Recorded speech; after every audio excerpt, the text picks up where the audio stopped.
പ്രസിദ്ധമായ തിരുനാവായ ക്ഷേത്രത്തിന്റെ കഥയറിയാമോ? 5000 വർഷങ്ങൾക്ക് മുമ്പ് നവയോഗികളാൽ പ്രതിഷ്ഠിതമായ ക്ഷേത്രമാണ് നവാമുകുന്ദ ക്ഷേത്രം. ഈ ക്ഷേത്രം സ്ഥിതി ചെയ്യുന്നത് മലപ്പുറം ജില്ലയിൽ തിരുനാവായയിലാണ്. 8 പ്രതിഷ്ഠകൾ പ്രതിഷ്ഠിച്ചിട്ടും അവയെല്ലാം ഭൂമിക്കടിയിലേക്ക് അന്തർദാനം ചെയ്തു.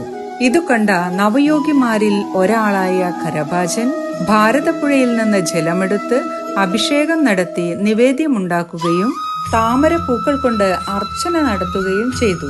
ഇപ്രകാരം നടത്തിയ പ്രതിഷ്ഠയാണ് ഇന്ന് നമ്മൾ കാണുന്ന നവാമുകുന്ദ വിഗ്രഹം. പഞ്ചപാണ്ഡവന്മാരും പരശുരാമനും ഇവിടെ പിതൃക്കൾക്ക് ബലിതർപ്പണം ചെയ്തതായി പറയപ്പെടുന്നു. ത്രിമൂർത്തി സംഗമ സ്ഥാനമെന്നാണ് ഇവിടെ അറിയപ്പെടുന്നത്. ബ്രഹ്മം, വിഷ്ണു, മഹേശ്വരന്മാരുടെ ക്ഷേത്രങ്ങൾ പുഴയ്ക്ക് ഇരുവശവുമായി ത്രികോണാകൃതിയിൽ സ്ഥിതി ചെയ്യുന്നു. കൂടാതെ പിതൃബലിക്ക് പ്രസിദ്ധമാണ് നവാമുകുന്ദ ക്ഷേത്രം.